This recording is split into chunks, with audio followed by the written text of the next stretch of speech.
Hey guys, welcome to my micro classes. Uh, Today's topic was morphology of bacteria. We discuss about the total morphology of bacteria that cause the disease and harm the human body and organs. The morphology of bacteria are divided into two types, uh, or into two groups. The first one is the anatomy of bacteria,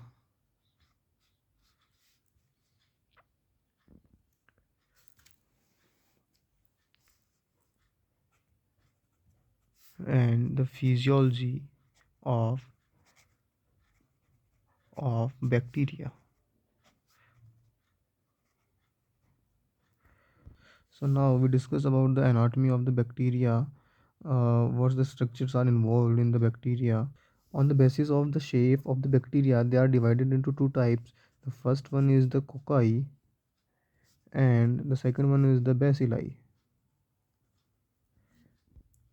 The cocci are oval or spherical cells, and the bacilli oval and spherical in shape, and the bacilli are shaped in the in rod shape. The cocci was arranged in groups that are called the clusters, pairs, or in chains, and the bacilli are arranged in chain pairs. Some bacilli are curved and comma shaped. Both cocci and bacilli are further classified based on gram standing uh, properties into gram positive cocci, gram negative cocci, gram positive bacilli, and the gram negative bacilli. They are here the gram positive cocci, gram negative cocci, gram positive bacilli, and gram negative bacilli.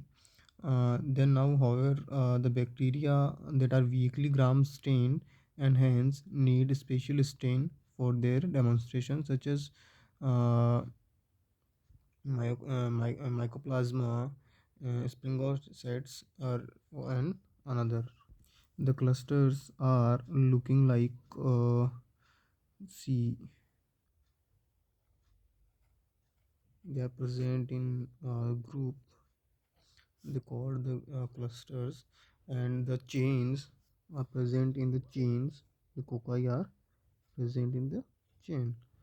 Okay, so there are called the GPC in clusters and the GPC in the chain. The similarly chain was the two types, the long chains and the another one is the short chains. They are present of the cocci.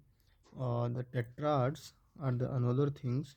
They are present. Cocci are present in four cocci, and the cocci also present on the pairs like this. Okay. Similarly, the bacilli was arranged in the uh, pairs like this. Uh, they are the like comma shape. Okay, okay. They are in the pairs, and the bacilli in the long chains, looking like that.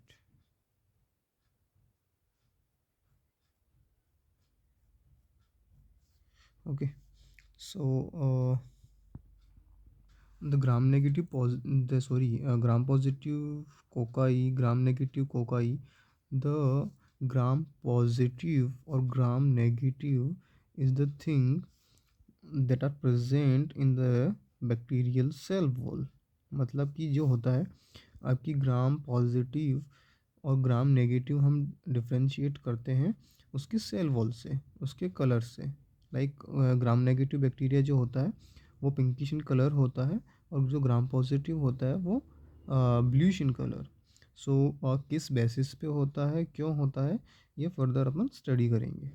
So first of all अपन देखते हैं कि ग्राम sorry जो bacteria है उसकी structures कैसी होती है in the structures of the bacteria. They are present some structures like सबसे ऊपर जो होता है आपका uh, सबसे ऊपरी मेम्ब्रेन आएगी, जिसको हम कैप्सूल कहते हैं, जिसको हम कैप्सूल कहते हैं। देन उससे आउटर जो इनर मेम्ब्रेन होती है वो होती है सेल वॉल। ठीक है। देन द सेल वॉल से जो है अटैच्ड होते हैं सम फिम्ब्रियाई। फिम्ब्रियाई हम बोल सकते हैं, या फिर हम इसको बोल सकते हैं पिलाई, जिसको हम बोलते हैं। ठीक है। उसके बाद में जो होता है फ्लेजिलम होता है, जो कि बैक्टीरिया को मूव करने के लिए मोटिलिटी प्रोवाइड करवाता है। ठीक है, फ्लेजिलम। राइबोसोम होता है, इंक्लूजन्स बॉडी होती है। एंड जो होती है जो ये मेम्ब्रेन होती है उसको बोलते हैं अपन प्लाज्मा मेम्ब्रेन। ठीक है। And the very very most important part of any bacteria और of any living cells, that is DNA. Okay. So ये DNA होता है आपका प्लाज्मा मेम्ब्रेन के अंदर। तो ये सारे जितने भी मेम्ब्रेन्स होती है इसकी, ये जो होता है आपका जो मॉलिक्यूल्स होता है, DNA मॉलिक्यूल्स होता है, उसको प्रोटेक्शंस का काम करती है। तो सबसे ऊपर जो बाहर वाला एरिया है जिसको हम कहते हैं कैप्सूलेट। देखो, हम आगे जब भी बैक्टीरिया की बात करेंगे तो हम बात करेंगे डीएनए आरएनए वाला बैक्टीरिया है, आरएनए वाला बैक्टीरिया है, क्या उसका है, एंड कैप्सुलेटेड है, नॉन कैप्सुलेटेड है। हम वायरसेस जब पढ़ते हैं तो उसमें भी ये डिस्कस करते हैं कि कैप्सुलेटेड वायरस है या कैप्सुलेटेड नॉन कैप्सुलेटेड वायरसेस है। इसको कैप्सूल के बेसिस पे हम इसको डिवाइड भी करते हैं वायरसेस को। सो यहाँ पे भी इसका जो होता है कैप्सूल बहुत थिक होता है, जो कि प्रोटेक्शन करता है। Now we discuss about the bacterial cell wall. Cell wall को डिस्कस करेंगे, क्या होती है सेल वॉल, क्या इसका वर्क फंक्शंस होता है। ठीक है, क्या इसका फंक्शन होता है, क्या इसकी फिजियोलॉजी होती है, एनीथिंग। तो जो बैक्टीरियल सेल होता है वो टफ होता है एंड रिच स्ट्रक्चर्स। ठीक है।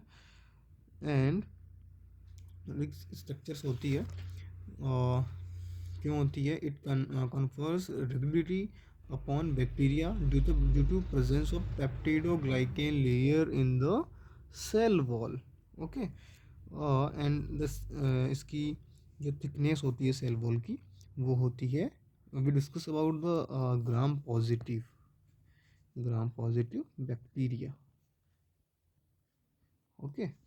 सो 10 to 25 नैनोमीटर थिकनेस होती है इसकी, and the 20 to 25% of the dry weight of the cell wall इसका वेट होता है।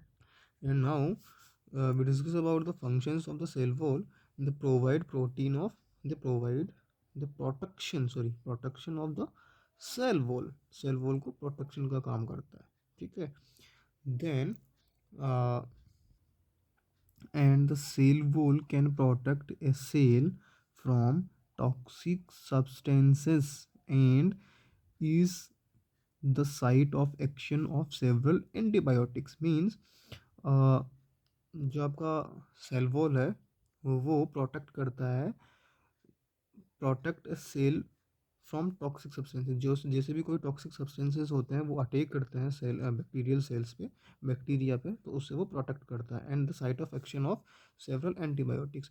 जैसे किसी को कुछ डिजीज़ हुई, बैक्टीरिया को डिजीज़ कोज की, डॉक्टर ने उसको एंटीबायोटिक्स दी, एंटीबायोटिक्स इनटेक करी पेशेंट्स ने, और एंटीबायोटिक्स से जो टॉक्सिक सब्सटेंसेस निकलते हैं and they harmful for the bacteria को किल करने के लिए तो उसको एंटीबायोटिक दी जाती है। ठीक है। तो उस जो टॉक्सिक सब्सटेंसेस है उसके साइट ऑफ एक्शंस को से प्रोटेक्ट करता है। ठीक है। The cell wall gram positive cell wall. अब डिस्कस करेंगे cell wall, sorry, gram positive cell wall के बारे में बात करेंगे। तो ये क्या होता है, वो simpler than the gram negative cell wall, ठीक है।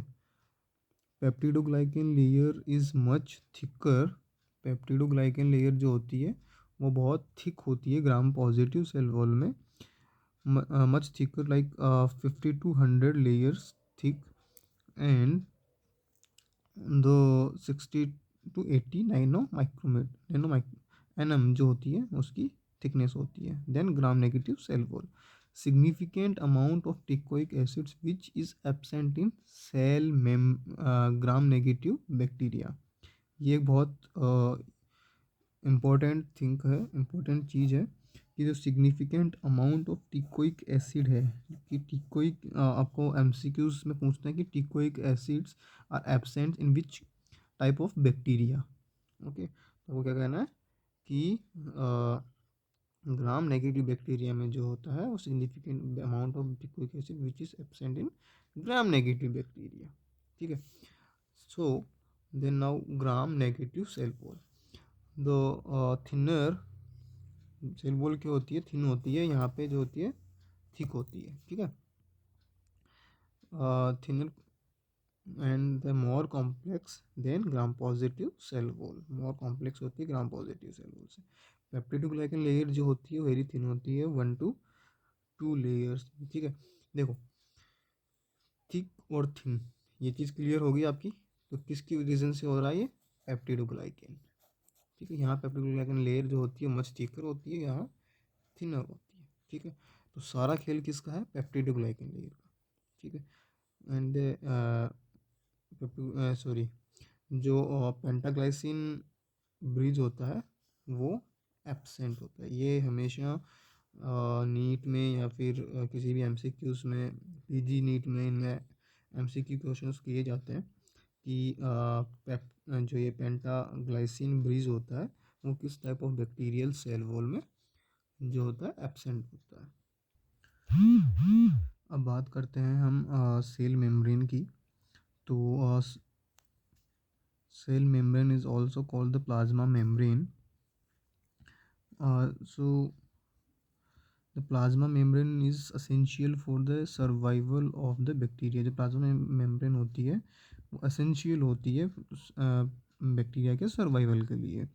It is the 5 to 10 nanometre thick, composed of bilayered phospholipids in which several proteins are embedded, such as integral proteins and peripheral proteins। देखिए क्या होता है कि सेल मेम्ब्रेन है वो survival के लिए एसेंशियल है बैक्टीरिया के, और 5 to 10 जो होती है थिक होती है, कंपोस्ट जिससे मिलकर बनी होती है, बाई लेयर्ड कुछ लेयर्स होती है जिससे मिलकर बनी होती है, लाइक जो कि प्रोटीन से बनी हुई होती है, like embed such as integral proteins and the peripheral proteins, ठीक है।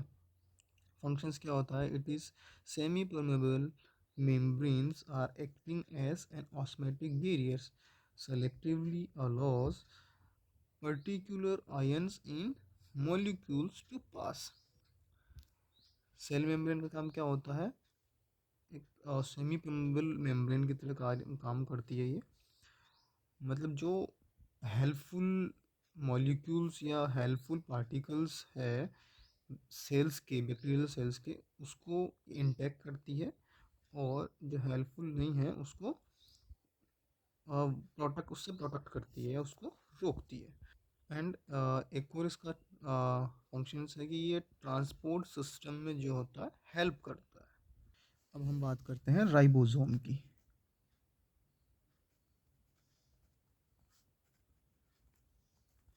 राइबोसोम्स क्या होता है, so ribosomes are centres of protein synthesis.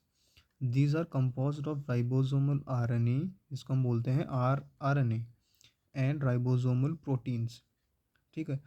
And ribosomes are integrated in linear strands of mRNA to form poly ये आपके काम की बात नहीं है। आपको इतना ध्यान रखना है कि जो राइबोसोम होता है, these are centre of protein synthesis, centre of protein protein synthesis का सेंटर होता है राइबोसोम, दैट्स इट। और ये किसको कंपोज करता है? राइबोसोमल आरएनए और राइबोसोमल प्रोटीन को। अब बात आती है फ्लेजिला की, जो सबसे मोस्ट इम्पोर्टेंट पार्ट होता है सेल का, ठीक है, फ्लेजिला, ठीक है, मोस्ट इम्पोर्टेंट पार्ट, ठीक है। तो फ्लेजिला क्या होता है?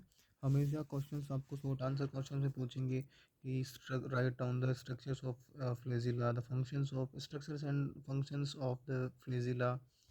तो ये स्ट्रक्चर्स ऑफ फंक्शंस पे जरूर जो है आपका शॉर्ट नोट्स आएगा, स्ट्रक्चर्स पे ज़्यादा आता है, ठीक है। हम बात करेंगे फ्लेजिलास की, ठीक है। फ्लेजिला में क्या होती है? थ्रेड लाइक स्ट्रक्चर्स होती है, कॉमा शेप में होती है एक तरह से, आगे से कंपोज्ड ऑफ प्रोटीन, जिसको प्रोटीन से बना होता है, जिसको अपन क्या बोलते हैं?